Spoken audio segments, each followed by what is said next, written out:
Merci d'avoir cliqué sur cette vidéo. Alors je vais maintenant vous expliquer comment j'ai vaincu l'Ironman de Malaisie 2018.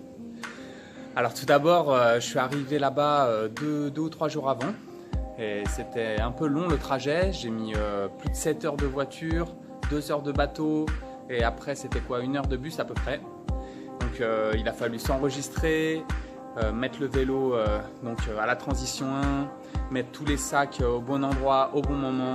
Et là, c'était parti pour le jour de la course. Donc j'arrive à la natation, je crois que j'y suis allé vers 4 heures du matin, quelque chose comme ça, pour finir de scotcher toute la nourriture sur le vélo, préparer les pneus. Et puis on allait commencer la course vers 6h30, 7h. Et c'était donc, j'avais beaucoup moins de pression que l'année dernière comme je l'avais déjà fait, mais ça reste quand même un gros challenge. Et je vous avoue que la dernière semaine avant la course, vraiment on se sent pas très bien. On a des doutes, on ne sait pas comment notre corps va réagir, qu'est-ce qui va se passer exactement, quels soucis techniques, quels soucis intestinaux, quels soucis... Il peut y avoir des milliers de choses qui peuvent se passer pendant la course, mais cette fois-ci j'ai eu beaucoup de chance. Donc la natation, j'ai commencé dans la tranche 1h30, 1h45 pour les 3,8 km de natation. Et donc c'était beaucoup moins stressant que la dernière fois. Et il n'y avait pas de méduses comparé à l'année dernière. Et au début donc de la course, il n'y avait pas trop de vagues, donc ça allait à peu près pendant 1h10. Et puis d'un seul coup, il y a eu la tempête, vraiment une pluie intense. On voyait même plus la ligne d'arrivée, quoi, ou les bouées pour nous orienter, même les canoës qui venaient donc au milieu des coureurs pour nous aider à nous reposer si on en avait besoin, on les voyait même plus, quoi.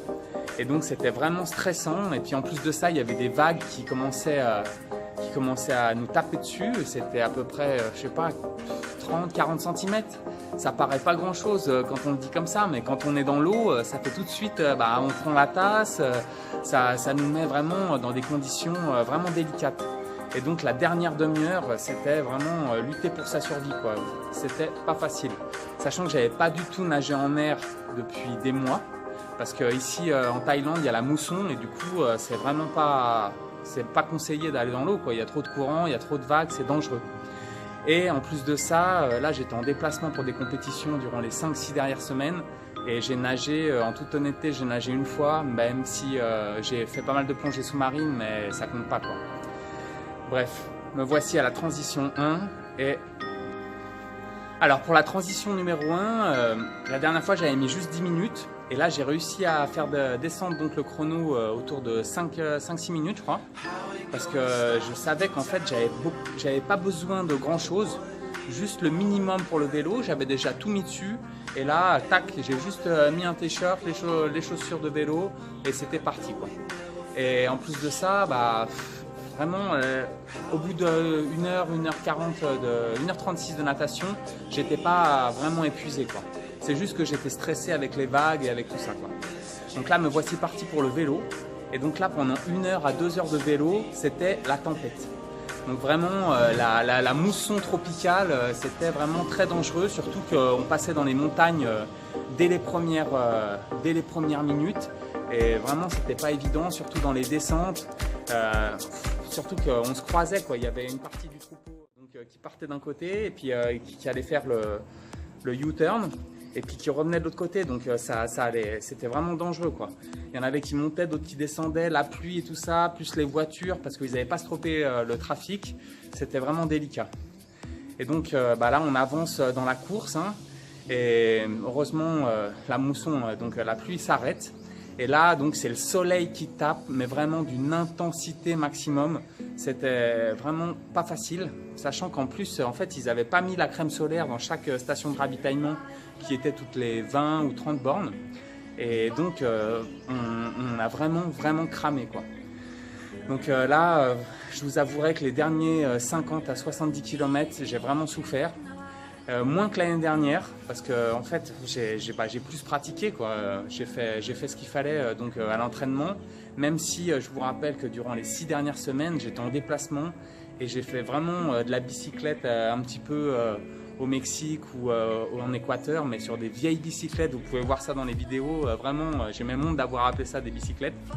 Et donc j'avais pas exactement le training adéquat, même si j'avais fait tout ce qu'il faut auparavant. Donc la fin du vélo, elle est vraiment démoniaque, quoi. On a envie que ça se termine, on n'en peut plus. On n'arrive même pas à croire qu'on peut continuer, quoi. Mais on a fait déjà tellement qu'on ne peut plus s'arrêter, quoi. Et pour le vélo, je vous avoue que j'ai mis 7h30 ou quelque chose comme ça. Je pensais mettre moins, mais j'arrivais plus. Des fois, j'étais autour de 20-23 km/h parce que j'arrivais plus à relancer, quoi. Et le truc, c'est que cette année, en fait, je ne pouvais pas bouffer des gels ou des barres de céréales industrielles parce que je sais que l'année dernière, en fait, ça m'a trop tapé le bide et je ne voulais pas prendre de risques. Donc, j'ai mangé des sandwichs de thon que j'avais scotché sur le vélo. Donc, tranche de pain de mie avec du thon. J'avais enlevé tout ce qui est liquide et tout ça pour bien que ça soit sec et que ça colle bien au ventre. Et avec ça, j'avais mis donc quelques bananes et aussi des tranches de pain de mie avec du miel. Et comme ça, c'était tip top. En plus de ça, donc, on avait des boissons isotoniques et puis de l'eau où on se rinçait, on prenait des douches toutes les 20-30 bornes, on s'en mettait plein et c'était tip top. Donc me voici à la transition numéro 2 et là vraiment j'ai dû prendre mon temps.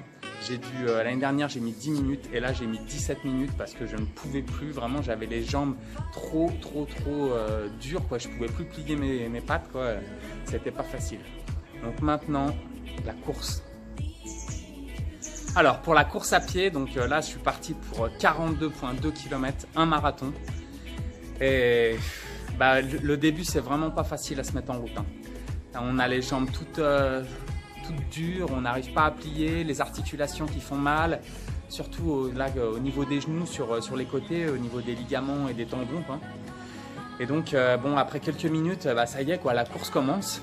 Et là pendant 2 heures, 2 heures et demie, ça va, je me sentais vraiment bien. J'ai pu vraiment avancer comme il faut. Je crois que j'ai mis 2 heures et demie pour faire 20 km. Donc c'est plutôt correct comme temps. Normalement, si je fais que ça comme course, je peux faire, je crois, 1h45, quelque chose comme ça.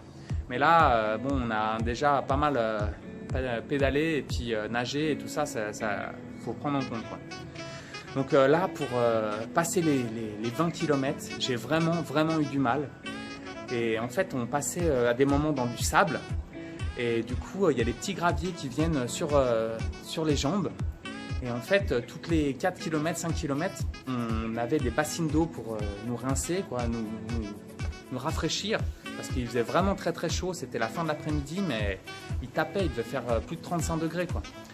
Et donc, en fait, quand on se mettait de l'eau, il y avait des petits grains de sable qui tombaient donc, dans les chaussures et qui se mettaient entre la chaussette et la chaussure. Sachant qu'en fait, on avait déjà les pieds mouillés depuis des heures et des heures, quoi. Et donc, j'avais mis des vêtements propres, des vêtements secs. Du coup, le pied humide, très humide, avec le vêtement sec, ça frottait déjà.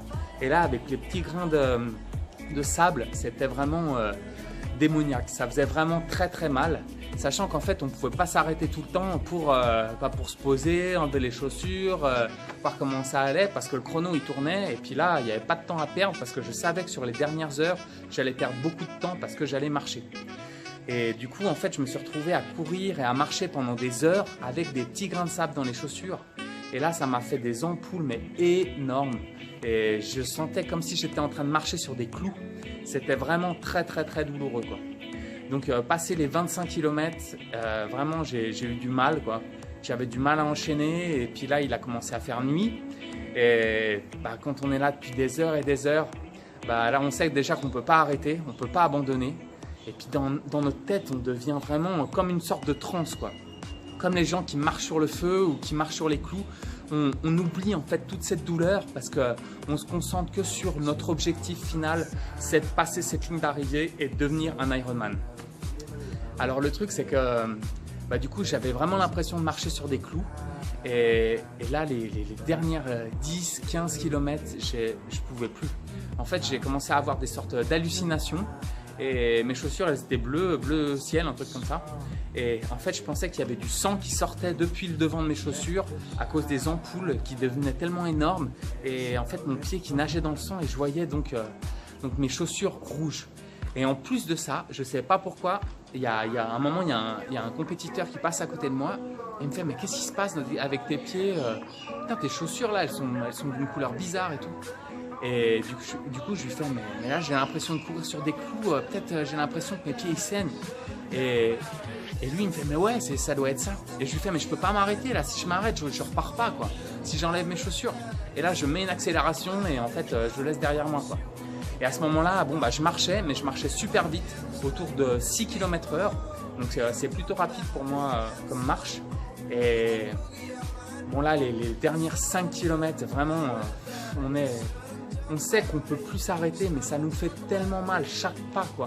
On sent les cuisses, ça nous brûle de partout, les jambes on peut à peine les plier. Et passer la ligne d'arrivée, en fait, c'est une sensation de nirvana quoi. On n'arrive pas à croire déjà qu'on a fait tout ça, qu'on a avancé autant et qu'on a réalisé notre rêve. Et là, en fait, passer la ligne d'arrivée, je me suis assis, mais il y avait de la musique tellement forte que ça me bougeait le cœur, mais tellement vite.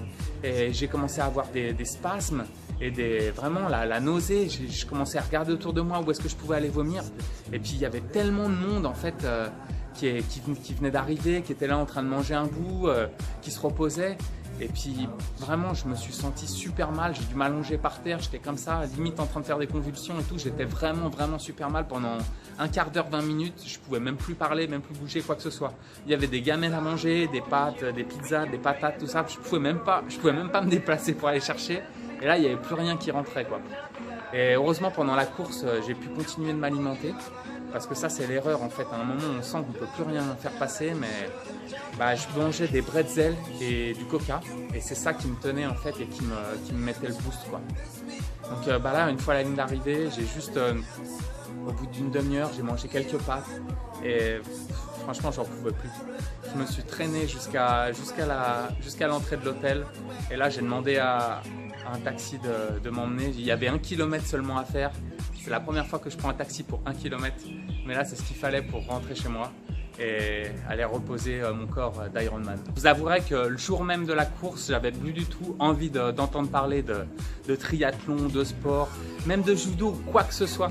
J'avais juste envie d'être au lit et de plus jamais faire de sport. Je pouvais plus, je souffrais trop en fait. Là, c'était une souffrance mais infinie, qui n'en finissait pas. Ça m'a duré 15h55 de souffrance, c'était vraiment pas facile. Alors on m'a dit mais t'as pas commencé à souffrir depuis le début? Ouais, mais après 1 heure de natation, franchement en pleine mer avec les vagues, avec ce stress, cette pression et tout ça, vraiment c'est pas facile quoi. Donc le lendemain, il y a un petit brin, une petite lueur qui se dit mais ouais peut-être que je reviendrai. Et puis le 2e, 3e jour après, on se dit ouais, en fait on est fait pour ça quoi. Et je me dis ouais, je remettrai ça et je referai cette course. Et en fait, moi je me sens vivant quand j'affronte la mort. Quand je vis des moments comme ça, c'est le moment où je me sens en pleine paix avec moi-même quoi. Parce que quand je fais ce genre d'événements, de compétition, moi je suis fait pour ça quoi. Je suis fait pour affronter ce genre de choses qui me fait me sentir, me transcender quoi. Et donc ouais, l'année prochaine, je pense que je serai sur la ligne de départ et je compte sur vous pour être sur la ligne de départ avec moi. Donc continuez de me soutenir, mettez des likes sur mes vidéos, partagez mes vidéos, abonnez-vous si ce n'est pas déjà fait. Et il y a encore pas mal de challenges à faire parce que cette fois-ci, c'était juste la médaille de bronze mondiale avec le titre de l'Ironman. Mais on va aller chercher le titre mondial. Et puis sur l'Ironman, je vais voir si je peux améliorer le chrono. Donc je compte sur vous pour me soutenir. On a encore pas mal de choses à vivre ensemble et d'autres petites surprises qui vont arriver d'ici quelques mois, mais je ne vous en dis pas plus. Et continuez de vous entraîner et puis surtout partagez vos expériences. Mettez-moi des commentaires, dites-moi si vous avez besoin de conseils. Ça me fera plaisir, ça me ferait vraiment plaisir de partager mes petits tips, mes petits conseils avec vous, et puis créer cette communauté, la faire grandir, et puis aller atteindre la lune, viser la lune, et puis au pire on retombera dans les étoiles. Merci.